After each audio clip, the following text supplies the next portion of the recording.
Ayop ng mga bukol to. Sa puson ko naman sumasakit. Lintik. Wala na ba tong katapusan? Ano na naman bang binubulong-bulong mo dyan? Magigising ang bata. Anak ng putya eh. Nakakainis na. Gabi-gabi na lang wala nang tigil sa pagkirot ng kung anong di ko maintindihan mga hayop na to sa loob ng mga bukol ko. Bumangon ka nga muna sa kama. Sa kahinaan mo sabi ang boses mo eh. Patingin nga kung ano yan. Bakit mo patitingnan? Lintik ka. Hindi ka pa ba nakakita ng bukol kung anong itsura? Anak ng teteng, para ka namang abnormal eh. Bakit ka ba nagtataas ng boses? Nag-aalala lang naman ako kung anong klaseng bukol yan. Abay, may isang buwan ka ng ganyan ah. Pakialam mo ba? Alagaan mo na lang ang anak mo at nang matahimik ka dyan. Nakakainis talaga ang sakit. Aray ko! Naawa na si Vanessa sa asawa. Halos mamilipit ito sa sakit sa tuwing tinatangkang hawakan ng bukol sa bahagi ng puso nito. Napapangiwi ito sa tuwing ilalapat ang kamay sa puson para salatin ang bukol. Ay, patingin nga ako nang makita ko kung anong klaseng bukol yan. Bakit pa ayaw mo ipakita? Malay mo kung pigsang taob na kailangang ipa-opera na sa doktor. Anong doktor ang pinagsasasabi mo? Matagal na ako walang tiwala sa mga yan. Matapos magkasunod na mamatay ang mga magulang ko nang dahil sa kapabayaan nila. Wisit naman oh. Kung ano-ano mga walang kwentang bagay ang lumalabas sa bunganga mo eh. Ay, ewan ko sa'yo. Kung ayaw mo diwag, ikaw na nga itong pinagmamalasakitan, ikaw pa tong galit. Mabuti pa nga makalabas na lang. Nawala ng antok ko. Ay, mas mabuti pa nga. Magpahangin ka na muna sa labas nang mawala ang init ng ulo mo. Pigil ang galit ng singhalan siya ng asawa. Nang dahil sa nararamdaman nito, ay naibubuhos sa asawang si Vanessa ang inis. Bago lumabas ng silid si Goryo, napako naman ang paningin ni Vanessa sa kamang pinag-alisan nito. Ano to? Teka, bakit basa? At saka, Diyos ko, napakaraming mga uod naman ito. Karen! Karen, gising ka pa ba? Halika nga muna saglit. Bakit po, Ate Vanessa? Tingnan mo nga tong basa sa kama ni Kuya Goryo mo. Parang mga uod to ah. Diyos ko, tama po mga uod. At may mga dala-dala na kung anong laman yan. Saan po galing to, Ate Vanessa? Hindi ko nga rin alam eh. Kung galing ba kay kuya mo o sa kung saan lang. Ang mabuti pa, ikuha mo na lang ako na bagong pampalit ng sapin ng kama dun sa cabinet. Bilisan mo. Baka mamaya bumalik na si Goryo eh. Makita pa tong mga uod na to. Nakakadiri. Tsaka ang baho. Opo, kukuha na ate. Sinundan ni Vanessa ng tingin ang nagmamadaling si Karen. Kasambahay niya ito sa loob ng 1 taon. Mabait naman ito at mukhang mapagkakatiwalaan kaya madali niyang tinanggap sa trabaho. Pagkalabas ni Karen sa silid ay sakalang niya muling pinagmasdan ng mga uod na walang tigil sa paggalaw. Ilang minuto ang lumipas ay bumalik na rin ang dalaga, dala nito ang kobre kamang pamalit. Heto na po ate. Ay, buhatin mo muna si Totoy at ilagay mo muna sa kuna niya. Ako nang magpapalit ng sapin ng kama. Labahan mo agad to ha bukas. At saka lagyan mo ng pampabango sa tela para mawala yung bahong amoy. Tama po kayo ate, mabaho talaga na parang nabubulok na laman. Tsaka may tubig na kulay dilaw na parang malagkit. Huwag mo na sabihin, alam mo namang mahina ang sikmura ko eh. Sige na, dali mo na nga to sa labas. Pagkatapos matulog ka na rin, pasado 9:00 na ng gabi. Dapat maaga kang natutulog eh. Sige po Ate Vanessa. Ay teka, ano nangyari sa braso mo? Bakit may sugat? Meron din sa kabilang siko oh. Tsaka sa liig. Mukhang bago lang yung mga yan ah. Ha? Ito po ba? Nagmamadali po kasi akong kumuha ng sapin sa kama kaya hindi ko nakita yung pinto ng cabinet at nabangga po ako. Sige na po, dadalhin ko na lang po tong sapin sa kama sa labahan. Sige, huwag mong kalimutang gamutin ang sugat mo ha. Tsaka uminom ka agad ng gamot para hindi na sumakit yan. Baka magkaroon ka ng kulani sa kilikili, maglalaba ka pa naman bukas. Salamat po ate. Sadyang magaan na ang loob niya kay Karen kahit noong ito'y unang mamasukan sa kanila bilang kasambahay. Kaya naman napabuntong hininga na lang siya nang makita ang sugat nito. Pagkasara ni Karen sa pinto ay sakto namang bumukas uli dahil pumasok naman ang kanyang asawa. Magpalit ka nga ng shorts mo at ang baho talaga. Kapapalit ko lang ng short ko. Ano kung mabaho? Nandidiri ka na ba sa akin? Hindi naman sa ganun, pero paano naman ako makakatulog kung nalalanghap ko yung mabahong singaw ng bukol mo sa puson? Anak ng putya! Mabuti ka nga amoy lang na mabaho ang pinoproblema mo eh. Ako, masakit at kumikirot ang mga bukol ko sa katawan. At gabi-gabi na lang akong pinahihirapan at hindi pinapatulog. Pagkatapos sasabayan mo pa ako ng mga reklamong ganyan? Kaya nga, ang gusto mo kapag puyat ka, kailangan puyat din ako. Wala kang pakialam na ngayon lang naman ako bumabawi ng tulog dahil sa pagbabantay ng anak mo. Kailan pa ba nagsimula yan? Kinagat lang to ng langgam tapos kinamot ko. Ayun, dumami at nagtutubig-tubig na. Alam mo, nakakainis ka na ha? Bakit ba ang dami mong tanong? Makahiga na nga lang. Hindi na nga napigilan ni Vanessa ang pagtabi sa kanya ng asawa at napansin na lang niya ang short nitong kulay puti. Basa yun ng kulay dilaw na likido. At sa tumitinding amoy ng mabahong singaw mula sa nabubulok na laman, napatakbo na lang si Vanessa sa kusina. Doon ay lumabas ang lahat ng kinain niya. At hinang-hina na napasandal sa lababo. Sakto namang kalalabas lang ng kanyang bayaw mula sa kwarto nito. Binata pa rin ito, may 33 taong gulang na si Barok. Kapatid dito ni Goryo at nakikitira din sa kanilang bahay. Oh, ate, bakit nagsusuka ka? Wala to, masama lang ang pakiramdam ko. Mukhang pawis na pawis ka. Wala bang electric fan? Meron naman ate. Kaya lang maalinsangan ng paligid eh. Mukha yatang uulan. Sige po, akala ko kasi kung sino yung nagsusuka eh. Ay, ako lang to. May nakain yata akong hindi tinatanggap ng sikmura ko eh. Siya nga pala, Barok. Ano kaya kung samahan mong kuya mo na doon sa albularya para matingnan yung bukol niya sa puson niya? Naku, ate. Alam mo namang mahirap kumbinsihin si kuya pagdating sa mga ganyang bagay. Lalo pat, babae ang titingin. Malapit po kasi sa katotohanan kung nasaan yung bukol niya. Paniguradong mahigpit niyang tututulan ang binabalak niyo. Kailan pa ba nagkaroon ng mga bukol si kuya sa puson? Matagal na nga eh. Ayaw namang magpasama sa ospital. Nag-aalala na nga ako.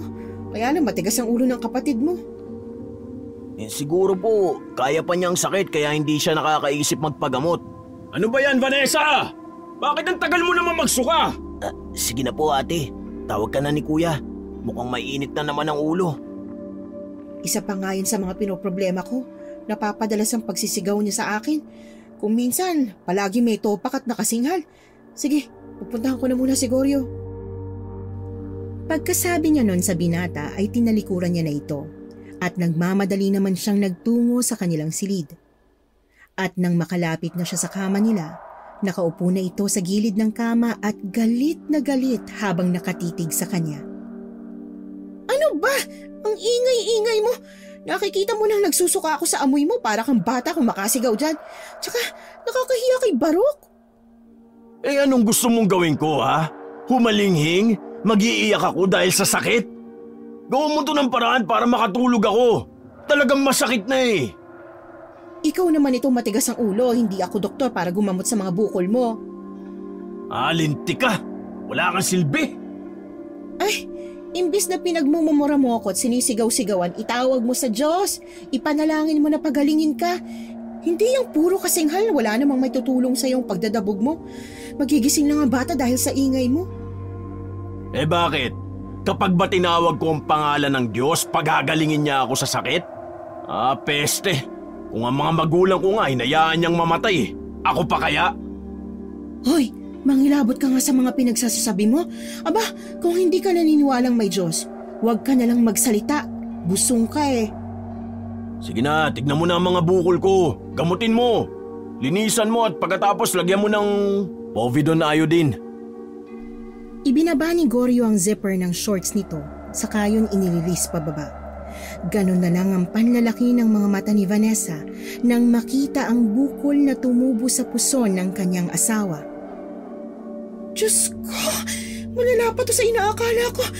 At anong mga bagay na gumagalaw-galaw sa loob? Huwag mo nga akong tinatakot-takot sa mga pinagsasasabi mo. Gamutin mo na lang at na makatulog na ako. Antok na ako eh. Sandali nga! Huwag ka nga malikot at pinagmamasdan ko mabuti. Diyos ko, Goryo, mga uod. Maraming mga uod na parang naguhukay sa iyong mga laman. Dumadaan sa putas ng mga balahibo mo. Ano ang mga yan? Bakit magkakaroon ng uod ang bukol ko sa katawan? Tama nga ako. Sa'yo nang gagaling yung mabahong amoy at mga uod na bumagsak dito sa kama natin. Napakaraming uod at hanggang sa sahig na. Ano ito? Tulungan mo ako, Vanessa.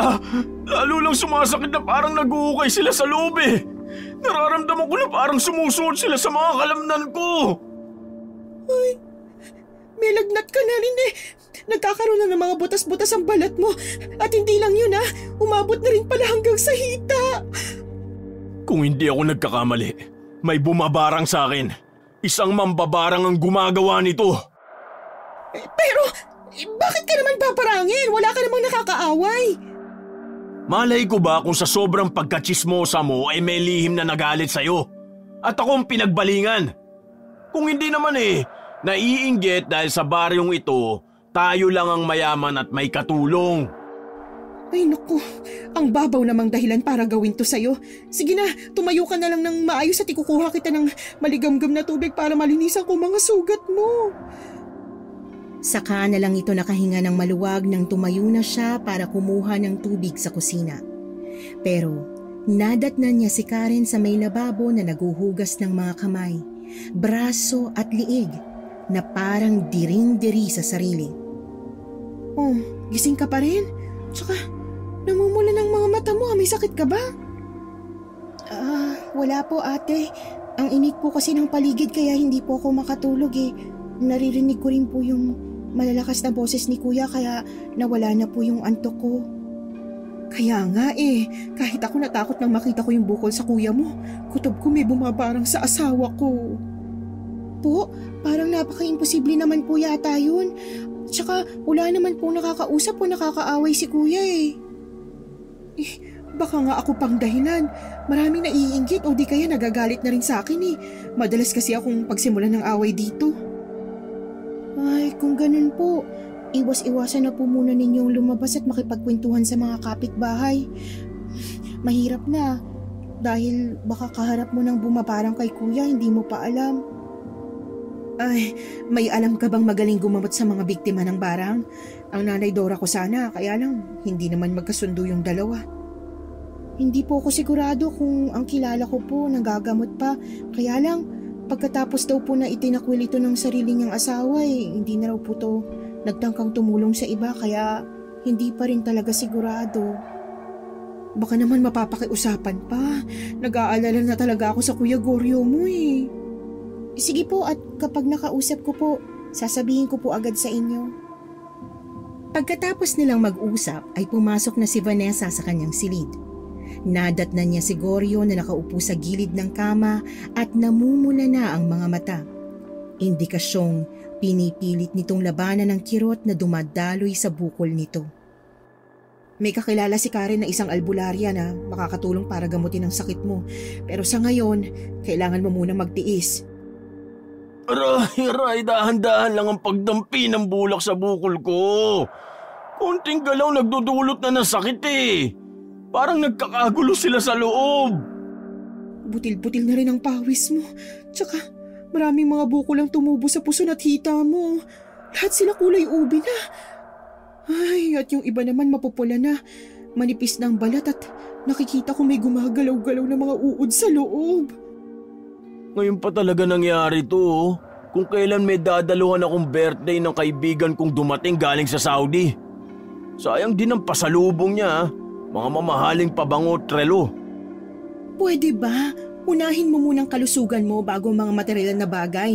Alalahanin mo, hindi madadala sa hukay ang mga bagay na nandito sa lupa. Buhay pa ako. Bakit hukay na agad ang pinagsasasabi mo? Pinagdarasal mo yata mamatay na ako para masolo mo kayamanan ko. Pinaiinit mo na lang lagi ang ulo ko Buhay ka pa nga pero inuud ng katawan mo. Hindi ka ba natatakot na kung binabarang ka nga, may posibilidad na maaaring humantong sa kamatayan ng sakit mo? Mabuti kung mahusay na manggagamot ang matagpuan natin. Paano kung hindi at wala naman palang kakayahan? Tapos ka na ba? Kanina ka pa dyan dakdak ng dakdak. Nakakabingi na ang boses mo eh. Tapos na. Ay, mabuti naman at nawala na ang sakit at makakatulog na rin ako. Pagkasalita nito ay humiga na ito sa kama patalikod sa kanya. Nahulog naman sa malalim na pag-iisip si Vanessa. Tumabi na rin siya ng higa dito, hanggang sa dalawi na rin siya ng antok. Kinabukasan, maagang nagising si Vanessa para sa kanya namang trabaho bilang isang manunulat ng yugtong pampanitikan, na kung saan ay nagsusulat siya ng mga pangyayaring may kinalaman sa totoong buhay. Ate, tapos na po ako maglaba ng sapin sa kama. Magpapaalam po sana ako na uuwi muna kay nanay. 3 linggo na po kasi akong hindi nakakabisita sa kanya eh. Ay, kaya lang. May trabaho kasi ako ngayon, Karen eh. Pwede bang sa susunod na araw ka na lang umuwi? Bakit ka ba uuwi? Kung tutusin kayong mga katulong, hindi kayo dapat umaalis sa puder namin eh. Baka mamaya niyan, di ka na bumalik. Ang laki pa naman ang utang mo sa amin dahil sa pagpapagamot sa ina mong baldado. Grabe ka naman! Kung makapagsalita ka, tagos hanggang buto. Huwag naman sanang baldado. Pero pwede mo namang sabihin na may sakit na polio. Ano bang mali sa mga sinasabi ko ha? Alam mo naman ako kung magsalita. Kung ganun po, baka pwedeng makautang ulit kahit 4,000. Hindi na po nakakapagtrabaho ang nanay. May sakit po kasi siya. Wala rin po nagbabantay sa kanya. Panggastos po sana sa aking ina. Ako na lang po kasing inaasahan niya makakatulong sa kanya eh. Yun ang sabihin mo. Anak naman ng putya oh. Dinadaan-daan mo pa kami sa paligoy-ligoy eh. Kung ganon, hihingi ka lang ng dagdag sa utang mo. Hoy, may 10,000 ka pang utang na hindi mo pa nababayaran ha? Baka sa susunod ikaw na ang mayaman. Pasensya na po kayo kuya. Ako lang po talagang naaasahan ng nanay ko eh. Nag-aalala na po ako sa kanya kaya nakikiusap po ako. Wala namang problema sa akin ang utang mo. Tsaka may tiwala ko sa'yo. Sa 5 katulong na namasukan sa amin, hindi nagtagal yung mga yun. Ikaw lang yung pinagkatiwalaan ko pagdating sa pera. Abay wag ka. Baka tubuan ng sunga yan. Ikaw pa ang suwagin. Hoy, manahimik ka nga. Ang ingay mo dyan. Ano ba papel mo dito? Ako to nakikipag-usap kay Karen ha. Huwag mo na akong pinakikialaman. Dahil dyan sa ugali mo kaya walang nagtatagal na katulong sa atin eh. Hindi na nga napigilan ni Vanessa ang hindi magalit sa minsang pasingit-singit ng kanyang asawa sa usapan nila ni Karen. Kaya pagkatapos niya itong masigawan, ay umalis ito habang paika-ika ng lakad. Saka muling binalingan ang dalaga. Ay, pasensya ka na sa mga nasabi ng kuya mo ha. Kumuha ka ng 4,000 piso sa pitaka ko. Alam mo naman kung nasaan, tsaka ipadala mo na sa nanay mo. Marami pong salamat ate, lalo na po sa tiwala. Lagi mo lang tatandaan na ang tiwalang binibigay ko sa'yo 1 beses lang. Kapag sinira mo, hindi ako ang sinira mo kundi ang pagkatao mo. Alam ko po ate. Sige na, at ikaw nang bahala muna kay Totoy. Ano po palang gusto niyong ulam ngayong almusal? Hindi naman ako kumakain ng kanin sa umaga. Lutuan mo na lang ng kahit ano ang Kuya Goryo mo. Kaping itim lang masaya na ako. Nakakaantok kasi magsulat kapag walang pampagising eh. Tinapunan lang ni Vanessa ng tingin ang umalis na si Karen. Pagkatapos ay muling itinutok ang atensyon sa isinusulat niyang kwento. Hanggang nakaamoy na naman siya ng mabahong singaw mula sa nabubulok na laman ng tao. Kaya alam niyang nasa paligid niya si Goryo. Vanessa, alam mo duda ako sa katulong natin eh. Maligo ka nga muna, hindi yung kung ano-anong pinagdududahan mo. Ako malapit na mapigon sa karereklamo mo ha. Baka hindi ako makapagtimpi, samahin ka sa akin. Wala ka bang trabaho? At akong iniistorbo mo rito? Wala nga. Pinuntahan ko naman si Barok sa kwarto niya. Grabe naman ang lasing. Kaya nga nagagalit ako dahil kanina pagpunta ko sa pintuan ng kwarto ko nakita kong kalalabas lang din ni Karen sa kwarto ng kapatid ko. Hindi kaya may lihim na relasyon yung dalawang yon? Tanga ka ba? Imposible mga sinasabi mo. Kaya pwede magpasama ka na kay Barok para magpagamot sa kakilala niyong albularyo. At tingin ko may problema na rin yung utak mo. Wag na. Sa gabi lang naman to sumasakit eh. Pagkasabi ng kanyang asawa ay tumalikod na nga ito sa kanya. Maya-maya pa ay bumukas ang pinto ng silid ni Barok. Lumabas dito ang binata at kapansin-pansin ang mahahabang kalmot sa likurang bahagi nito. Dahil wala itong damit pang itaas, nakita niya hanggang sa balikat ang mga sugat. Magandang umaga ate. Si Karen po ba gising na rin? Oo, nakita nga ng kuya mo na kalalabas lang daw ni Karen sa kwarto mo. Sandali nga, ano bang nangyari sa balat mo at maraming mga sugat na parang kalmot ng tao? Wag mo na tong pansinin ate. Dahil bigla akong nangati kagabi kaya kinamot ko. Nakalimutan kong maggupit ng kuko, kaya hindi ko napansin. Ate, naririto na po ang kape ninyo. Salamat Karen ha. Sige na, pumasok ka na sa kwarto ko at baka gising na si Totoy. Baka po naroon si kuya. Ano naman kung nando doon si Goryo? Dahil ba sa pinagsasabi niya kanina? Wag mo na lang pansinin yon. Oo nga naman Karen, masyado ka namang matampuin. Saka pagkatapos mo, kunin mo na nga yung marurumi kong damit sa kwarto. Lalo na yung sapin ko sa kama. Narumihan ko yung kagabi at hindi na ako magiging komportable sa susunod na matutulog ako. Opo Kuya Barok. Nang makaalis si Karen, ay sakalang naalala ni Vanessa ang tungkol sa sinabi sa kanya ni Goryo. Dahil siguro sa maruruming damit kaya pumapasok si Karen sa kwarto ni Barok. Pagsapit ng gabi sa kwarto ni Vanessa ay hindi siya mapakali. Hindi siya sanay na hindi katabi ang asawa sa pagtulog. Nagpaalam lang sa kanya si Goryo na pupunta raw ito sa kaibigan kaya't gagabihin daw ito sa pag-uwi. Naisipan na muna niyang magpahangin sa labas. Pero nang mapatapat siya sa pinto ng kwarto ni Karen, nakarinig siya na parang may umiiyak o nagsasalita. Karen, ayos ka lang ba? Bakit ka umiiyak? May problema ba? Kanina ko pa nga siya tinatawag ate. Kasi dinig na dinig ko dito sa kwarto ko mga pag-iyak ni Karen. Ay, kanina pa ba? Bakit hindi mo ko tinawag? Kasi ate, pasado 10:00 na ng gabi. Akala ko po tulog na kayo. Karen, buksan mo pinto. Si Ate Vanessa mo ito. Ano ba nangyayari sa iyo dyan sa loob?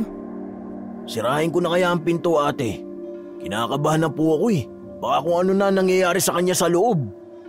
Hindi, wag muna. Baka mamaya may pinagdadaan ng problema si Karen. Ang mabuti pa, hayaan na lang muna natin siyang mapag-isa ha? Pinigilan na lamang ni Vanessa ang kanyang sarili na mag-usisa pa sa dalaga. Dahil pagkaalis niya sa tapat ng pinto, dumating naman ang gumagapang na si Goryo. Hindi sa kalasingan kundi sa matinding pananakit ng bukol nito sa puson. Nakita niya rin na kinakapos ito ng lakas dahil sa matagal nitong tiniis ang kirot. Kuya, ano nangyari? Bakit namumutla ka? Tulungan niyo ako na mahubad ang pantalong ko. Diring-diri na ako sa sarili ko. At sa kayang inabot ko sa kaarawan pa mismo ng kaibigan ko. Barok! Dali natin ang kuya mo sa may sofa, malapit sa electric fan. Tsaka, ikuha mo na rin ang damit, pamalit ang kuya mo. Sige ate, dahan-dahan lang at ikukuha ko muna ng tubig si kuya. Si Karen nasaan ba? Gusto ko na magpagamot. Hindi ko na talaga matagalan ng sakit. Hanggang sa maselang parte ng katawan ko. Hindi ko may paliwanag ang kirot. Sobrang hapdi. Tiisin mo muna, may problema din si Karen at kinakatok nga namin ni Barok sa kwarto niya. Hindi rin kami pinagbubuksan ng pinto eh. Siguro dahil nasasabik na sa nanay niya kaya walang tigil sa pag-iyak. Peste naman parang wala tayong katulong. May mas bibigat pa ba sa problema ko? Baka naman binaparang ka na ng mga babae mo. Ano bang babae ang pinagsasasabi mo? Sa katigil-tigilan mo nga ang kabibintang sa akin ha? Intindihin mo na lang ang sakit ko. At baka marinig ka ng kapwa mong demonyo, totohanin pang bara nga ito. Hindi ka kasi nagpapagamot. Ayaw mo sa doktor, ayaw mo rin sa albularyo. Ano ba gusto mo mangyari? Mamatay ng nakatarakang mata dahil sa sakit? Malis ka nga sa harapan ko at baka masapak lang kita. Kapon pa ako nagtitimpi sa'yo ha. Tawagin mo si Karen at gusto ko siya makausap. Nagpapahinga na nga ang tao, iniistorbo mo pa? Hoy, swelduhan siya dito. Malaki rin ang utang niya sa atin. Kung pwede nga lang, huwag na siya matutulog para naman may silbi at hindi sayang ang perang ginagastos ko sa kanya. Barok, ikaw na nga ang kumausap sa kuya mo at nagsisimula na naman. Tatayo na lang sana si Vanessa nang hindi sinasadyang madulas siya sa malagkit na likido na nagkalat sa sahig. Lumapat yon sa palad niya kaya naamoy niya ang mabahong amoy ng nabubulok na laman ng tao. At sa tindi ng pandidiri sa nahawakan, hindi na rin niya napigilan ang masuka. Kung mahina ang sikmura mo, huwag ka na lang dumikit sa akin. Dahil para mo na rin akong pinapatay kapag nakikita kita nagkakaganyan sa harap ko eh. Ate, ako na dito. Magugas ka na lang ng kamay. Kung alam ko lang na si Barok pala ang mag-aalaga sa akin pagdating ng araw, di na sana ako nag-asawa ng walang silbi. Ay, tumigil ka! Kahit sino masusuka talaga sa amoy mo. Hindi ka ba nababahuan sa sarili mo? O sadyang manhid ka na at wala nang pakiramdam sa katawan mo? Tawagin mo na lang si Karen. Hindi yung kung ano-ano na lang ang mga pinagsasasabi mo dyan. Kahit madulas ay nagawa ni Vanessang tumayo at maglakad papunta sa lababo. Doon ay paulit-ulit niyang sinabunan ng mabangong sabon ang palad niya. At kahit may sabon na yon, nangingibabog pa rin ang mabahong amoy nito. Naligo na rin siya at nagpalit ng damit. Saktong paglabas niya ay nakita niyang muling naghihilamos ng tubig si Karen. Mapupula ang mga mata at napakaraming sugat sa katawan. Kanina pa ako nag-aalala sa iyo pati sa pag-iyak mo sa loob ng kwarto mo. Ano bang problema at nagkakaganyan ka? Wala po ate. Malalaman din ninyo kung bakit. Basta ate, parang gusto ko na pong umalis dito. Nagatakot po ako sa bahay na to. Ano? Yung mga kasama po kasi natin sa bahay, parang may mga weirdong kinikilos. Pati yung biglaang pagkakasakit ni Kuya Goryo. Napapadalas yung pagsisinghal niya sa akin. Katulad ngayon, tinatawag niya ang pangalan ko. May sakit lang ang Kuya Goryo mo. Intindihin mo na lang. Huwag ka na munang umalis. Paano nanay mo? Hindi ka ba naaawa sa kanya? Hindi naman po ganun ang pakikitungo sa akin ni Kuya Goryo dati ate. Pero simula nung magkasakit siya, nagbago ng pagtrato niya sa akin. Bakit? May reklamo ka na ba sa kapatid ko? Ano bang gusto mong palabasin? Huwag kang gumawa ng kwento na puro mga kasinungalingan. Sige ate, aalis na ako. Tatalikod na sana si Karen kay Vanessa nang hawakan niya ang braso nito para saglit itong pigilan sa pag-alis. Tiningnan niya ito ng may pag-aalala at pakiusap. Mamaya na tayo mag-usap. Saka, hindi ka na matatakot dahil sumulat na ako kay Nanay Doray. Padating na siya bukas ng umaga galing sa probinsya ng Leyte para gamutin ang asawa ko. Kaya habaan mo pa sanang pasensya mo, ha? Totoo ate, darating dito si Nanay Doray. Akala ko ba galit siya kay kuya?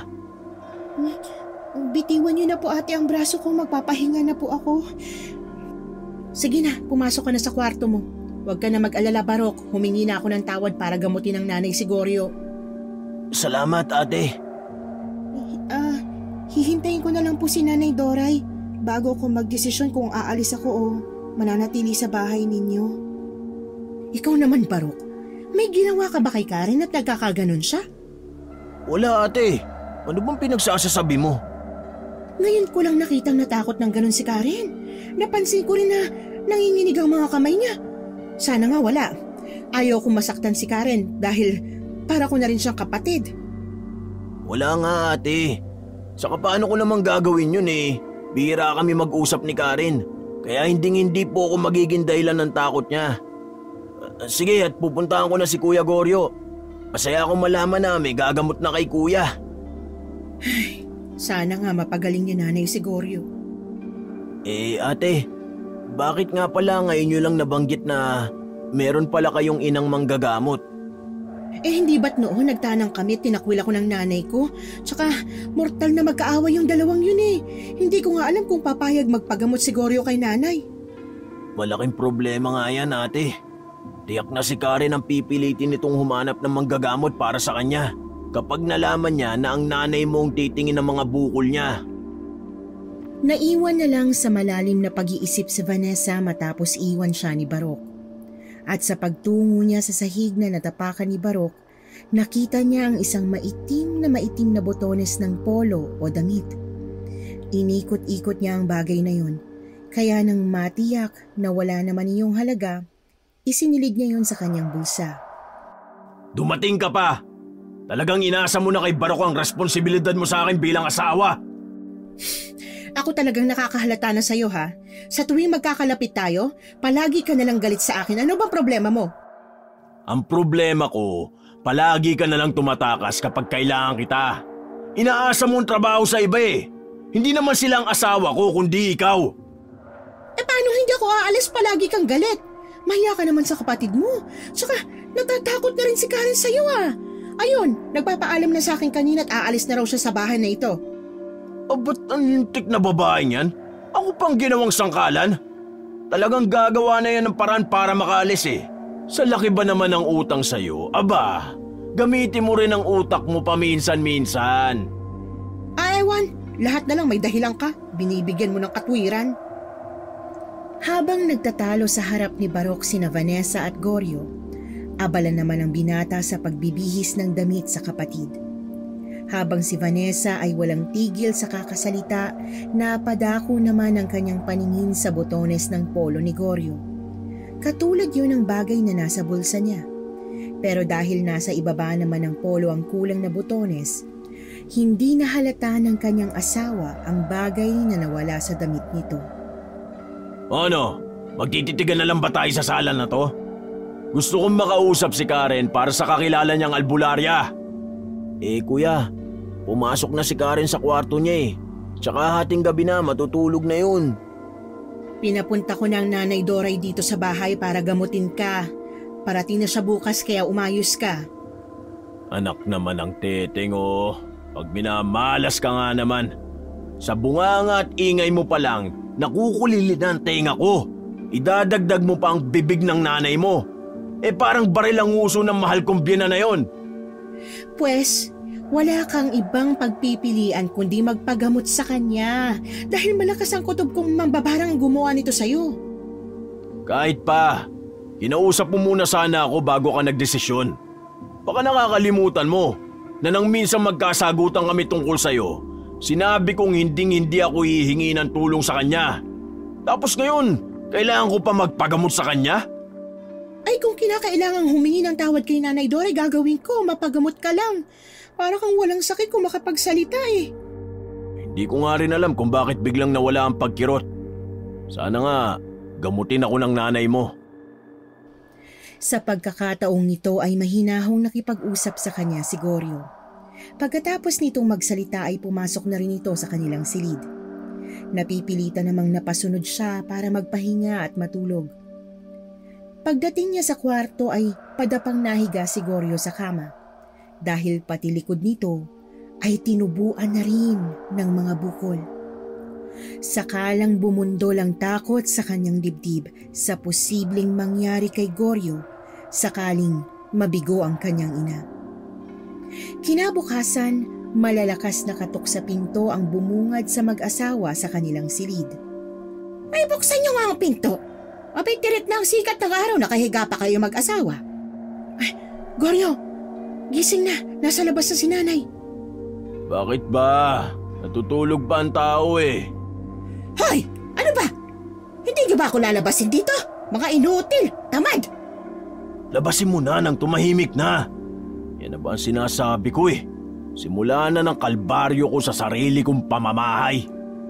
Sisirain kong pitong ito kapag hindi niyo pa ito binuksan. Ay, bubuksan na po!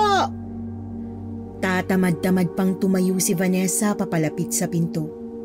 Hinawakan niya ang seradura sa kahinila yon pabukas. At sa pagbukas naman niya, sinabayan yun ng pagbubunganga ng kanyang ina. Paglingon naman niya sa kama kung nasaan si Goryo, kitang-kita niya kung paanong itaklob ng asawa ang puting una nito sa tainga. Kita mo ng kabastusan ng asawa mo? Kaya hindi malabong mabarang kapag ganyang ugali ang pinapakita sa tao. Hayaan niyo na, nanay. Asawa ko na po si Goryo kaya wala na po tayong magagawa. Ganyan ang ugali niya simula nang magkasakit siya. Bumagsak na ang katawan ng asawa mo sa nakikita ko sa kanya. Hindi lang basta-basta mambabarang ang gumawa dito sa kanya. Nakahanda naman ba magpagamot ang asawa mong mataas ang tingin sa sarili? Opo, Nay. Kagabi nga po halos mag-iiyak na si Goryo sa sakit ng mga bukol niya sa katawan eh. Kung ganon, sa gabi ko lang maaaring makilala ang barang na ginawa sa kanya. Gusto ko ring makita kung ano ng itsura ng mga uod. Doon ko lang may sasagawa ang ritual ko sa paghihilamos ng usok. Magagamot pa naman ho ninyo ang asawa ko, Nanay? Oo naman. Tiwala akong mapapagaling siya. Pero hanggat hindi ko nakikita ang sugat at bukol niya, kapag namatay siya sa sakit niya at hindi siya napagaling, uubusin ito ang lahi at pamilya ng unang biktima. Biglang hindi mapakali si Vanessa sa sinabing yon ni Nanay Doray. Kung kaya naisara niya ang pintuan ng kanilang silid at dinala ang matanda sa sala para hindi marinig ni Goryo ang mga sasabihin ni Nanay Doray. Pagdating nila sa sala ay ibinaba ng matanda ang maliit na bag na dala nito saka ipinatong sa lamesa. Natitiyak niyang mga gamit yon ng matanda. Kahit 55 taong gulang na ito ay bakas pa rin ang angking kagandahan nito noong kapanahunan niya. Nanay, para saan ang gagawin mo? Ang pagbebendisyon gamit ang usok na nagmumula sa balat ng puno ng nyog. Nyog na hindi pa namumunga at bulaklak lang ng bulaklak. Ano po bang kakayanan ng usok na magmumula sa balat ng nyog? Nililinis lang nito ang masasamang enerhiyang gumagala sa loob ng bahay na ito. Nasaan ang ipinagmamalaki mong katulong? Nasa kwarto po niya o di kaya po baka nasa kusina. Sabihan mong ilabas muna ang aking apo sa bahay na ito habang isinasagawa kong ritual.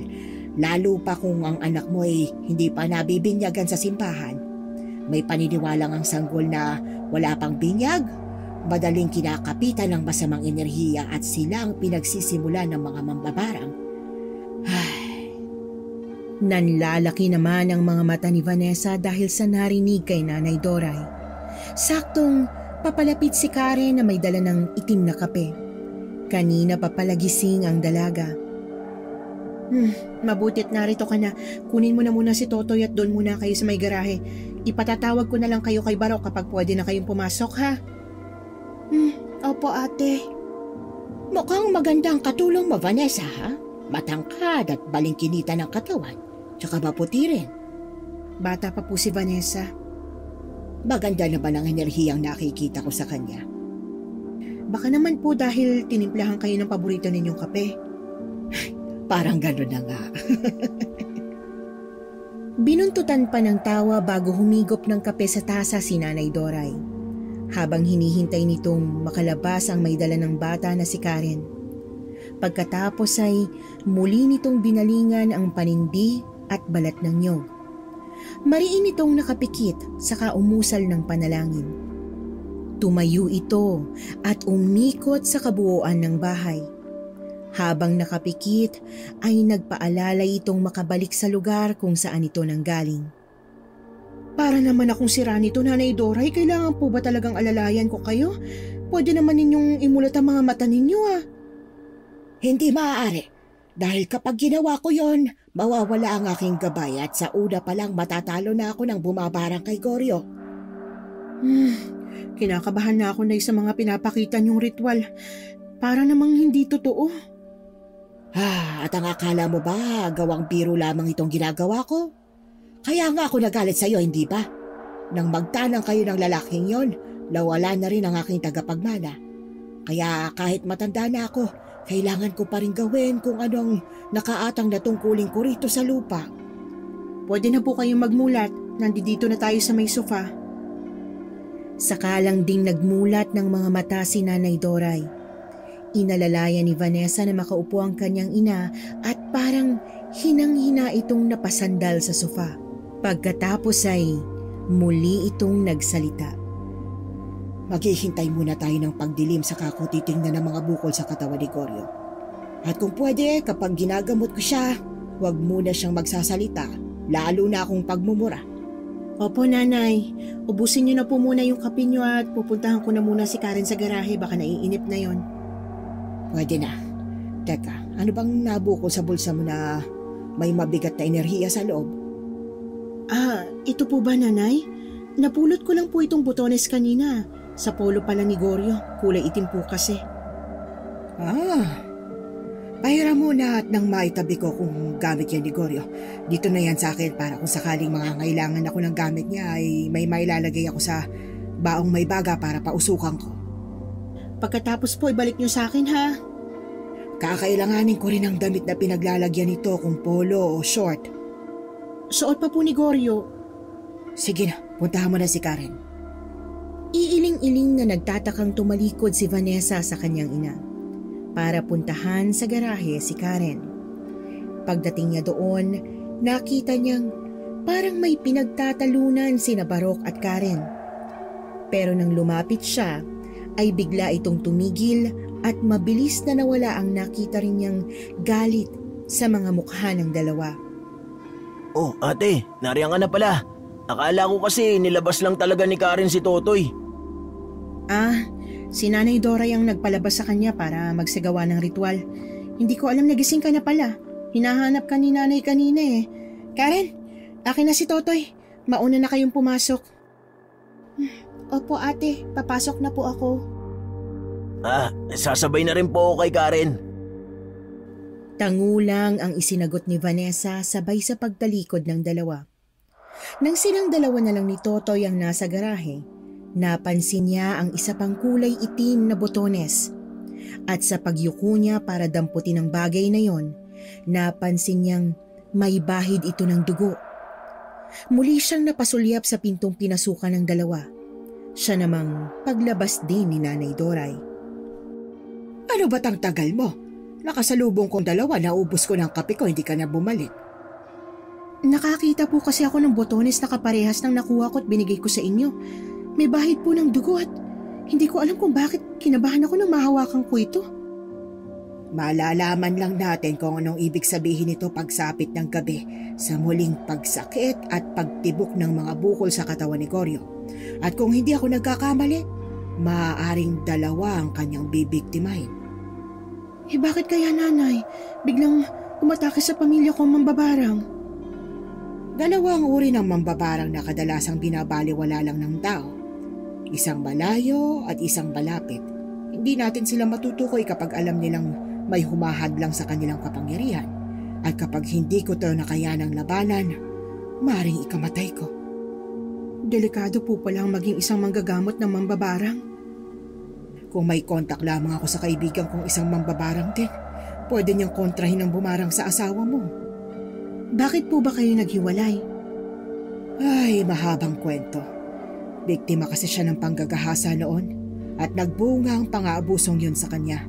Itinakwil ito ng dati niyang asawa na kaibigan ko rin. Kaawa-awa ang sinapit ng gumahasa sa kanya.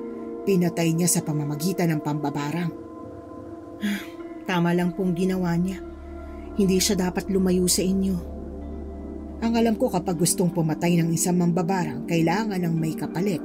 Hindi ko alam kung anong inalay niya sa hari ng itim na karunungan at bigla siyang nawala. Naniniwala naman po ako na kaya ninyo, nanay. Pumasok na po tayo sa loob at bigla akong pinagtaasan ng balahibo sa katawan. Pagkatapos mag-usap ng mag-ina sa labas ng garahe, nagpasya na silang pumasok sa loob ng bahay. Hanggang sa may sala. Dito nila nadatnan ang nakaupong si Goryo habang nakasandal sa sandalan ng sofa. Akala ko wala na kayong balak pumasok sa loob eh. Magsisimula ka na naman ba? Nainip lang ako. Ano, Nay? Gagamutin mo na ba ang sakit ko? Oo, pagsapit ng gabi, kapag nagsimulang manakit ang mga bukol mo sa katawan, indikasyong nagsisimula na silang magsipagkalaw. Ang ibig niyo pong sabihin, kailangan ko pa masaktan bago niyo ako gamutin? Santa Maria naman, nanay. Halata may galit pa rin kayo sa akin yan eh. Ang ugali mong yan ang kinaiinisan ko eh. Paano ko malalaman ang sakit mo kung tahimik ang kirot sa katawan mo? Tsaka, huwag mong maipasok-pasok ang personal na problema natin sa usapang ito. Buhay mo ang nakataya. Epektibo ba naman? Maghinay-hinay ka nga sa mga pinagsasabi mo. Ina ko pa rin ang kaharap mo ah. O siya, maghihintay na lang ako sa pagsakit ng mga bukol ko. Kakainis talaga. Kailangan mong magtiis kung ayaw mong pati ang kapatid mo'y madamay dito. Huwag niyo nga akong pinaglololoko. Teka, nasan ba si Barok ngayon? Pumasok kanina dito kasama si Karen. Oh, nandirito na pala si Karen eh. Oy Karen, nakita mo na ba ang Kuya Barok mo? Pumasok po kanina sa silid niya. Masama daw po ang pakiramdam eh. Tsaka napansin ko po sa mga sugat niya dumudugot, kumikirot na daw. Peste talaga yung lalaking yan oh. Baka napaaway dyan sa kanto. Baka naman hindi. Tanungin mo na muna si Barok.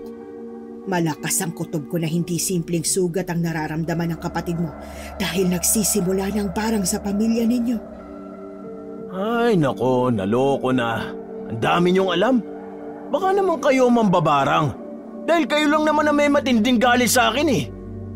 Magdahan-dahan ka sa iyong pananalita. Dahil kapag binarang kita, hindi lang bukol sa katawan ang gagawin ko sa'yo. Palalakihin kong dila mo dahil sa matalas kang magsalita. Tama na nga po, Nay. Natatakot na po ako. Kung ganon, ihanda mo ang sarili mo sa gagawin ko mamayang gabi. Kung mahina ang iyong sikmura, huwag kang titingin. Malakas ang kutob kong ang botones na may bahid ng dugo ay kay Barok. Nanay Doray, ako po magpapaalam po muna. May naiwan po kasi akong labahan. Sige, Neng. Salamat sa kape mo kanina. Sandali lang natigil si Nanay Doray sa pagsasalita nang ito'y muling mapatingin sa hawak nitong botones. Matyagang naghintay si Goryo pagsapit ng dilim sa paligid. Nagsimula ng isagawa ni Nanay Doray ang ritual sa sala mismo ng bahay. Walang damit pang itaas ang nakadapang si Goryo at pigilang sarili na huwag magsalita gaya ng gustong mangyari ng matanda. Si Vanessa naman ay abot-abot ang kaba habang nakatingin sa seryosong ekspresyon ng nakapikit na si Nanay Doray. Hebicus mementus di alegre gorsaldo te. Goryo ang pangalan ng binarang.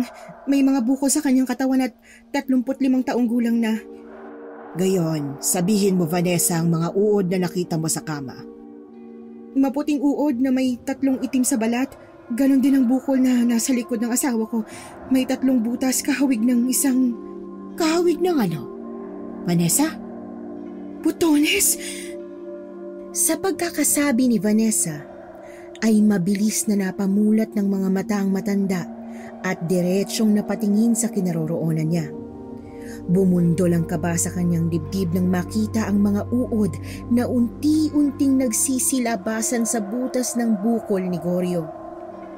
Aray! Ang sakit! Masakit na masakit!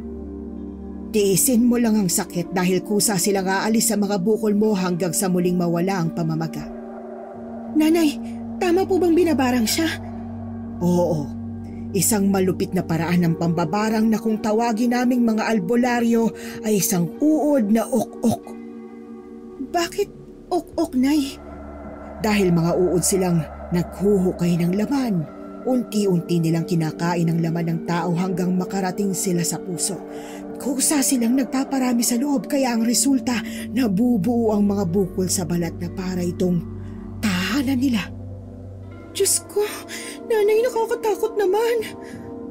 Katulad ng binanggit mo kanina, ang gamit ng mambabarang na ito ay isang uri ng botones na suot ng kanyang biktima. Ang ibig sabihin, malapit sa pamilya ninyo ang may gawa nito. Bakit naman po niya babarangin ang asawa ko? Yun nga rin ang ipinagtataka ko. Yung pambabarang kasi sa isang tao. Nangangahulugan yun ng parusa sa nakagawa sa kanya ng masama. Mas mahirap kalaban ng malapit na mambabarang dahil makakagawa siya ng paraan kung paano niya maitatago ang kanyang tunay na pagkatao. Napatakip si Vanessa sa kanyang sariling bibig nang marinig ang mga sinabi ni Nanay Doray. Saka siya napasulyap sa umuungol na si Goryo dahil sa hindi nito maipaliwanag na sakit. Paano siya malalabanan, Nay? Gusto ko na matapos ang paghihirap kong to. Alalahanin mo lang kung sinong nagawan mo ng masama. Nang sa ganon, madali nating matutukoy ang ating kalaban. Pero sa ngayon, inialis ko lang ang mga uod sa loob ng katawan mo. Babalik pa ba ang mga bukol, Nay? Oo, dahil mukhang nagtago ang may gawa nito sa pamamagitan ng pagbawi sa kapangyarihang itim. Hahanap naman ito ng mapaglilipatan. Kung ganun dalawa silang nagkasala sa taong yun. Wala kaming inaabusong tao ni Barok. Baka yung anak nyo, Nay. Masyado nang mahilig makialam ang babae niya sa mga kapitbahay. Ay, huwag mo nga ako maakusahan ng ganyan. Tsaka bumangaw ka na dyan at linisan mo ang kalat mo. Kumusta ang pakiramdam mo? Mag-aana po, Nanay. Salamat sa'yo. Huwag ka muna magpasalamat sa akin dahil pansamantala lang yan. Ano po ba, Nanay, ang magandang paraan para mapigilang bumalik ang barang? Ang mambabarang lang ang magpapasya. Nahulog na lang si Vanessa sa malalim na pag-iisip nang biglang lumapit sa kanila si Karen na humahangos at takot na takot. Nabaling ang tingin nila sa babae. Ate, si Kuya Barok po. Nilalagnat po't nakatirik ang mga mata. Tara, Nay, tingnan niyo po ang kalagayan ni Barok. Bilisan natin at nang makita ko ang kanyang kalagayan. Sabay-sabay silang nagsitungo sa silid ni Barok at pagdating nila sa loob, nanginginig ito at namumutla. Mataas ang lagnat at hindi makapagsalita. Nilapitan ito ni Nanay Doray sa kahinawakan ng pulsuhan. Bakas sa mukha ng matanda ang matinding pag-aalala at napatingin sa gawin ni Vanessa. Kakaibang paraan na ginamit kay Barok. Uod na ok-ok na kulay pula. Ang kakayahan ng mga uod na ito ay ang pagsipsip naman ng dugo ng biktima na parang linta. Ano bang kamalasan ng dumapo sa pamilya ko? Sa mga tao dito, si Vanessa at Karen na lang ang natitirang walang sakit eh. Kaya isa lang sa inyong dalawa ang gumagawa nito sa amin ng kapatid ko. Baka ikaw, Vanessa. Bakit ako? Malay ko bang balak mo talagang kunin sa akin ang pera ko? Ba't ang tarantadong ito? Tingin mo sa akin mambabarang? Tama na. Wala nang mangyayari kung magtuturoan tayo. Ikuha mo na lang ako, Karen, ng tubig at lalagyan ko ang sugat sa katawan ni Barok. Agad namang sumunod sa utos si Karen. Habang si Vanessa ay hindi maalis-alis ang tingin sa namimilipit na si Barok. Ilang saglit lang ang lumipas ay bumalik na si Karen, dala ang asul na palangganang may lamang tubig. Kinuha yon ng matanda sa kamuling naupo sa tabi ni Barok. Pagkatapos ay pumunit ito sa damit ng binata na siya namang ginamit sa pagpunas sa mga sugat nito. Nagsisilabasan na, Nanay, ang mga pulang uod na nagmumula sa sugat. Oo, isa sa mabagsik na hayop sa buong mundo ang uod na ok-ok dahil kaya nitong kainin ang katawan ng tao kahit ito'y buhay pa. May mga naibalita na sa pahayagan na may nabubuhay na tao kahit buto na lang ang kalahating katawan nito. Ito ay dahil sa mga ok-ok. Malupit ang taong bumabarang sa amin. Gaganti ako't papatayin ko siya. Para ano? Anong laban mo sa taong patraidor kong pumatay? Hindi naman siya mananakit kung hindi siya nakaranas ng kalupitan. Kaya dapat makilala ninyo at unahan na nating humingi ng tawad bago pa mahuli ang lahat. Kalukuhan! Kami ang nasaktan, kami pa ang hihingi ng tawad. Huwag ko lang siya makikilala o magpapakita sa akin. Dahil pagkatapos ng ginawa niya sa amin, baka mapatay ko lang siya. Magsasalita pa sana si Goryo pero biglang nangisay naman si Barok. Sumuka rin ito ng maitim na likido na may malapot na laway. Abnormal din ang pintig ng puso nito at mainit din ang temperatura ng katawan. Pumikit si Nanay Doray, saka dinasalan ng pabulong ang nakapikit din si Barok. Ilang minuto ang lumipas ay unti-unting nawala ang pananakit ng katawan nito. Umalis din ang mga uod na pula. Ate Vanessa, ano pong nangyayari sa akin? Binabarang ka na rin at pareho na kayo ng kuya mo na nasa panganibang kalagayan. Nakasalalay ang mga buhay niyo sa taong bumarang sa inyo. 2 hanggang 4 na buwan ang itinatagal ng taong binabarang at kung hindi mapaglalabanan, mauuwi lang din sa kamatayan. Kuya, ayoko pa mamatay. Natatakot ako. Maayos ka nga. Para kang hindi lalaki. Walang mamamatay. Gagawa ako ng paraan para hindi tayo mamatay. Umiral na naman ang kahambugan mo, puro kayabang. Huwag mong turuan ang kapatid mo na maging masamang kagaya mo. Lintik lang talaga ang walang ganti. Papatayin ko siya kasama ng pamilya niya. Sinimulan niya to. Ako ang tatapos. Huwag mong sabihin yan, baka maunahan ka ng mambabarang, magsisisi ka. Naputol ang kanilang pag-uusap nang biglang magtatakbo si Karen papuntang kusina sa may lababo. Napasunod naman si Vanessa at naabutan niya itong walang tigil sa pagsusuka. Kung sa bagay ay hindi naman niya ito masisisi dahil kahit siya'y napapasukan na rin. 2 na silang nakayuko sa malawak na hugasan ng plato. Nang matapos ay parang sirang nagkasabay pa silang magtawanan. Na ikinainis naman ng sumunod din si Goryo. Kami ba ang pinagtatawanan nyo? Bakit ka sumuka, ha, Karen? Baka buntis ka. Nako, hindi po. Bata pa po ako para matutunan ng mga bagay na yan. Nasisiraan ka na talaga ng bait, ano? Paano mabubuntis? Wala ngang nobyo.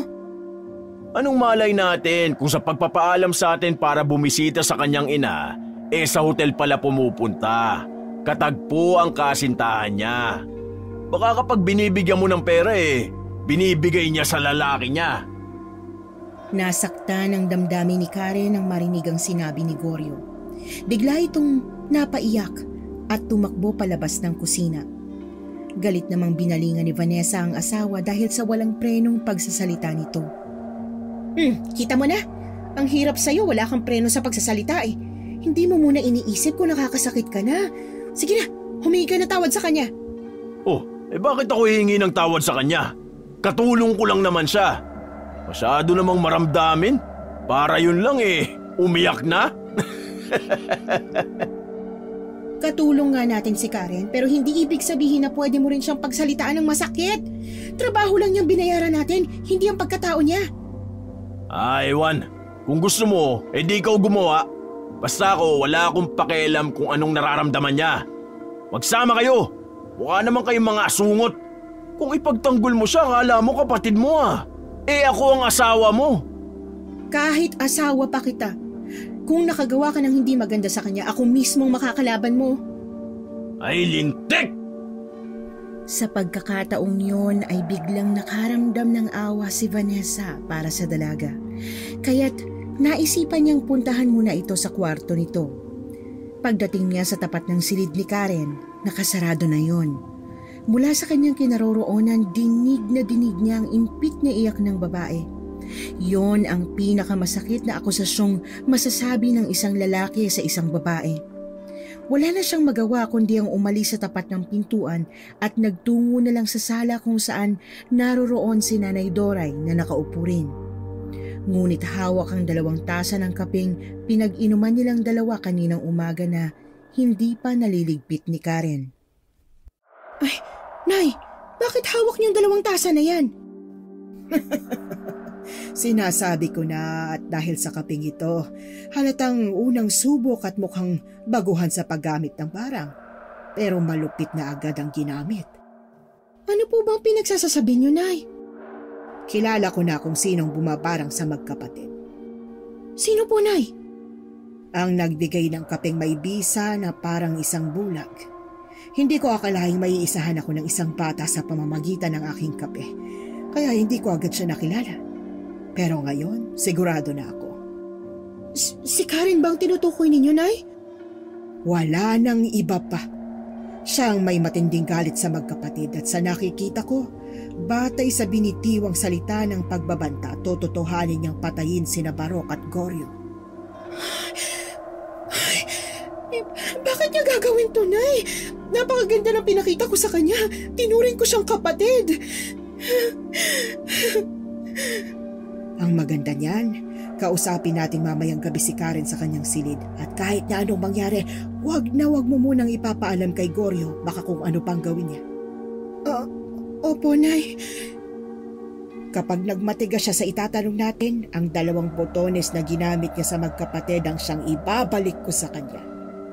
Ay, ano nang mangyayari sa kanya? Siya ang mamamatay ng mabilis, higit pa sa inakala niya, kasama ang mga uod na ukok. Dahil kung hindi natin yung gagawin at malalaman niyang alam na natin na siya ang mambabarang, papatayin na niya ang magkapatid. Diyos ko, paano niya ito nagawa sa amin? Akala ko mabuti siyang tao. Tigilan mo ang iyong galit kapag kaharap natin siya mamaya. Sana nga, Nay, dahil talagang masasaktan ko siya. Pagsapit ng itinakdang oras ng paghaharap nila ni Karen, sa tapat mismo ng silid ng dalaga, kumatok siya para pagbuksan siya ng pinto. Sakto namang nakatulog na ang 2 lalaki dahil pasado 12:00 na yon ng hating gabi. Karen, gising ka pa ba? Pwede ba tayo mag-usap? Bakit po, ate? Namumugto ng mga mata mo ah. Alam kong dinamdam mo yung mga sinabi sa'yo ni Goryo. Pwede bang pumasok? Doon tayo mag-usap, kasama ko si Nanay Doray. Po, ano po bang pag-uusapan natin? Mahalaga ang sadya namin sa'yo. Doon tayo sa loob para walang ibang makarinig. Sige po, pasok po kayo. Binuksan ng malaki ni Karen ang pinto nito para makapasok si Vanessa kasama si Nanay Doray. Isinara ni Karen ang pinto, saka naupo sa gilid ng kama nito. At nang makita niya ang kabuuan ng silid, agaw pansin ang itim na ribultong nakatayo sa ibabaw ng aparador nito. Kasya ang 2 tao at pwedeng magtago hanggang sa loob. Pero iba ang sadya nila sa dalaga. Hindi na ako magpapaligoy-ligoy pa. Bakit mo binarang ang magkapatid? Anong kasalanan nila sa'yo? Nagtitimpi lang ako ng galit para sa'yo dahil kahit papano napamahal ka na sa akin, ha? At tinuring ka na para ko na rin tunay na kapatid. Kaya nakikiusap ako sa'yo, sagutin mo na maayos ang tinatanong ko sa'yo. Ate! Bawiin mo ang barang mo sa magkapatid kung ayaw mong ibalik ko sa'yo ang mga uod na ok-ok. Hindi pwede, Nanay. Nagkakamali kayo. Hindi niyo po ako naiintindihan eh. Anong gusto mong unawain kang hayop ka? Ang kapal na mukha mong gawin to sa amin? Tuluyan ang lumabas ang galit ni Vanessa at nasampal niya sa mukha si Karen. Naawat lang siya ni Nanay Doray kaya't nahawakan ni Karen ang umiinit na nitong pisngi. Nauwi yun sa paghagulgol ng dalaga. May dahilan ako kung bakit ko ginawa yun sa inyo. Patawarin mo ko, ate. Hindi mo alam kung bakit nagtiis ako para makasama ka. Hindi ako nagtiis na makasama ka. Totoong tinuring kitang parang tunay kong kapatid. Nagtiwala ako sa'yo, pero ano ginanti mo? Niloko mo ko, sinaktan mong asawa ko. Salamat, ate. Tinuring mo ako na parang isang kapatid. Mahal kita at kaya kong magsakripisyo para sa'yo. Ano bang pinagsasasabi? Lahat sila ay natigilan nang mapatingin si Karen sa pagpipihit ng seradura sa labas ng pinto ng silid. Kung saan ay mabilis na napatayo si Karen at para itong natarantang natatakot nang muli itong tumingin sa kanila. Ate, dun muna kayo magtago sa aparador ko. Bakit ako magtatago? Bahay ko to. Basta ate, nakikiusap ako. Saka na ako magpapaliwanag. Basta magtago kayo ni Nanay Doray. Sino bang nasa labas at nanginginig ang iyong katawan? Tsaka may butas-butas yun. Baka makita lang din kami. Kahit na anong mangyari, wag na wag po kayong gagawa ng ingay, ha? Makikita ninyo kung bakit ako nagkaganito. Dahil sa tensyon at panginginig ni Karen, napilitan silang magtago sa aparador na itinuturo ng dalaga. Hinarangan pa yun ng silya. Kita rin naman nila kung sino ang taong kinatatakutan ni Karen dahil sa maliliit na butas ng pinto ng aparador. Pigil na pigil ni Vanessa ang kanyang hininga habang nakasilip sa butas. Ganon din naman si Nanay Doray. At nang buksan ng dalaga ang pinto, ang taong nasa labas ng silid ay walang iba kundi si Baruch. Hayop kang babae ka? Hindi ba't sinabi ko sa'yo na huwag kang maglalak ng pinto? Ang tagal mo pang buksan! Kasi may ginawa lang ako, kuya. O ano pang ginagawa mo? Magubad ka na! O baka gusto mong itara ko sa dibdib mo ang punyal na ito? Opo, kuya. Mag-uubad na. Bilisan mo, lintik ka! Aray ko, kuya. Huwag tama na maawa na kayo. Nakikiusap po ako.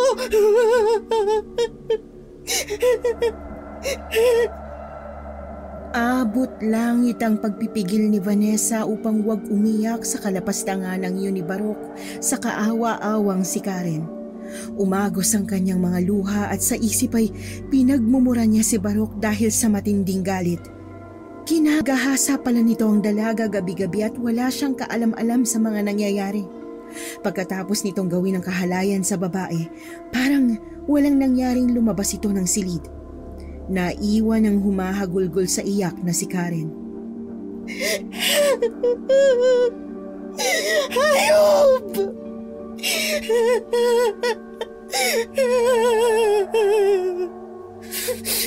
Lalabas ako, Nay. Ang hayop na Baruch na yun, mapapatay ko siya. Diyos ko, saksi tayo sa pambababoy ng hayop na yun kay Karen. Ipapakulong ko siya, Nay. Lalabas na sana sa pinagtataguan si Vanessa pero napahinto siya nang may pumasok na isa pang lalaki. Pangisi-ngisi pa na parang isang demonyo. Laking gulat niya nang makitang si Goryo pa lang pumasok. Ang inakala nilang tapos ng kalbaryo ni Karen ay mismong asawa niya pa ang pumalit. Gumuho ang kanyang mundo pagkakita sa lalaki, para siyang mababaliw sa sakit. Pati ang mahigpit na pagkapit ni Nanay Doray sa palad niya ay hindi na niya maramdaman. Nanlalamig ang buo niyang katawan at walang patid ang mga luhang umaagos sa pisngi niya. Huwag po, kuya. Maawa kayo sa akin. Nakikiusap ako. Ganyan nga. Ang gusto ko sa babae, lumalaban. Huwag ka lang maingay para wala tayong magiging problema. Ako naman ang paligayahin mo. Kuya, ayoko na, parang awa niyo na. Huwag ka na magpumiglas. Matagal na natin ginagawa to ha? Pagbabayaran niyo to. Kayo na kapatid mo. Mga demonyo! Hayop! Mamatay na kayo! Halos maubusan ng boses si Karen habang hawak ang kumot na nakabalot sa katawan nito. Pasigok-sigok ito nang lumabas si Goryo sa silid ng dalaga. Tumayo si Karen at napasandal sa pintong padaos-dos hanggang makaupo sa sahig. Habang si Vanessa, nanlalabo ang paningin dahil sa kanyang mga nasaksihan.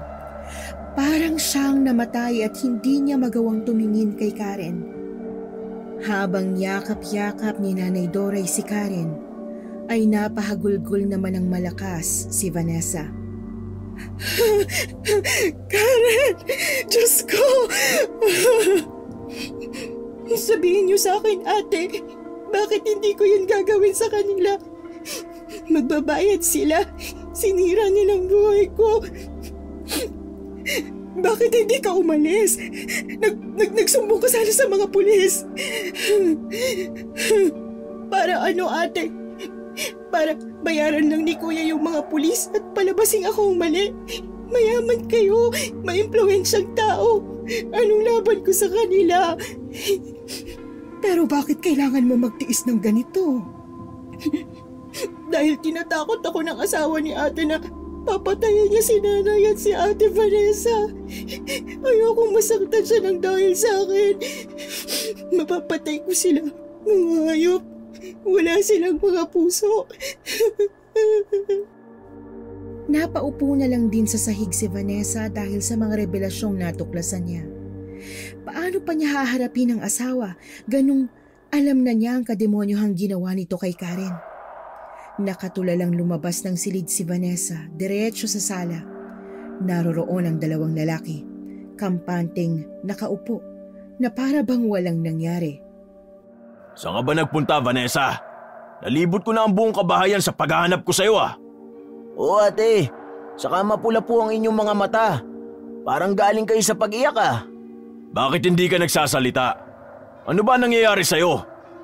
Ate, may problema ba? Mga hayop! Demonyo! Pagbabayaran yung mga kababuyan yung dalawa! Ano ba pinagsasasabi mo dyan? Nakita ko!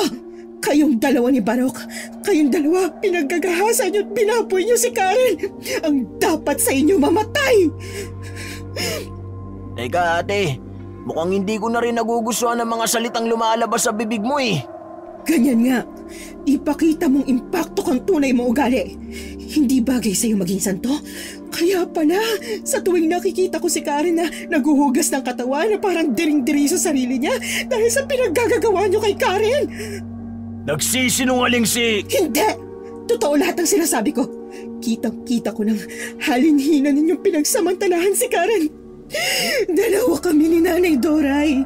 Pinagtago niya kami sa aparador para makita namin mismo ng dalawa naming mga mata ang ginagawa ninyo.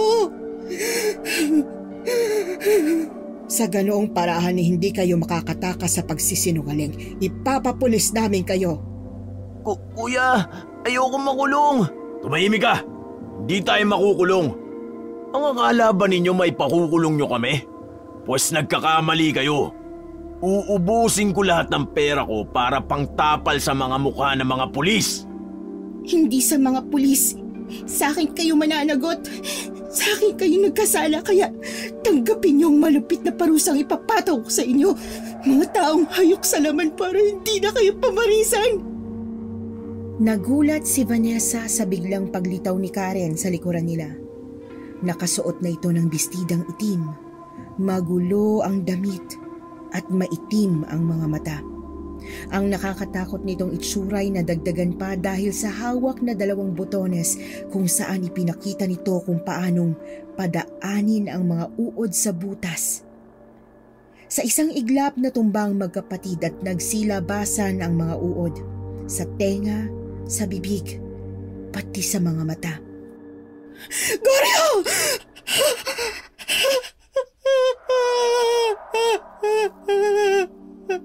Nararapat lang yan sa kanila kaya wag mo silang iyakan. Ganyang parusa ang nararapat sa mga lalaking mahilig makialam sa mga babae. Patay na sila, nanay. Paano natin may papaliwanag sa mga pulis ang mga nangyari sa kanila? Ay, hindi maghihinala ang mga pulis dahil kitang-kita na para silang nahagnas na bangkay sa tulong ng uod na ok-ok. Ang mga ok-ok na ang bahalang mag-iwan ng ebidensya para matukoy ang kanilang pagkamatay. Tapos na ako, ate. Kailangan ko na umuwi sa amin bago pa kunin ang paningin ko. Itong ginamit kong kapalit sa lahat ng pagtanggap ko sa itim na karunungan eh. Ang kakayahang ipinakita mo, Karen. Pamilyar yan sa akin. Gusto kong sumama sa inyong bahay para makatiyak akong tama ang aking nararamdaman sa kakayahang tinataglay mo. Nang magkasundo ay magkasama silang umuwi sa bahay ni Karen. Liblib yon at maliit lang ang kubong kanilang nadatnan. Sa balkonahin nito ay isang payat na babaeng kasing edad ni Nanay Doray. Maikli ang paa nito at nauna pang lumapit si Doray sa ina ni Karen. Leticia? Kilala niyo pong nanay ko? Oo, dahil siya lang ang may kakayahang tulad ng pambabarang mo. Ang babaeng ginahasan ng mga kalalakihan. Hindi ko akalaing mangyayari din ito sa'yo. Kung ganun, Nanay Doray, siyang kaibigang matagal niyo nang hinahanap. Siyang tunay kong ina bago pa siya umalis noon. Napahagulgol ng iyak si Vanessa at nagtatakang napatingin din kay Karen. Hindi siya makapagsalita dahil alam niyang hindi niya tunay na ina si Nanay Doray. Dito lamang siya iniwan ng kanyang amang namatay noon. Kung ganun, totoo ko pong kapatid si Karen. Diyos ko, ang kapatid ko. Ate, totoong ate kita. Kaya pala, maganda ang loob ko sa'yo nung una pa lang kita nakita. Akala ko sa pelikula lang nangyayari ito. Pati pala sa totoong buhay. Dahil sa pagpatay ni Nanay Leticia sa mga taong gumahasa sa kanya, nalumpo siya. At hindi malabong ako naman mabulag. Kaya lang ate, buntis po ako.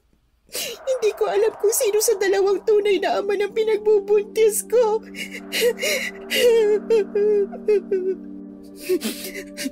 Palalakihin natin ang bata.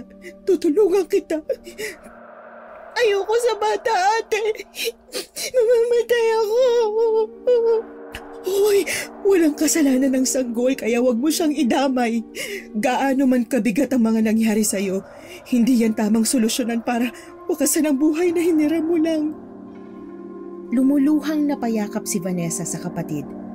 Ngayon ay hindi niya pagsisisihan ang mga nangyari dahil kasama siya sa nagbigay ng hustisya sa kanyang tunay na kapatid. Ilang buwan ang lumipas, nasa harap ng puntod ni Goryo si Vanessa kasama ang 2 taong gulang na anak nila at pati na rin si Nanay Doray. Sana'y wala ng babae ang mabibiktima ng panggagahasa.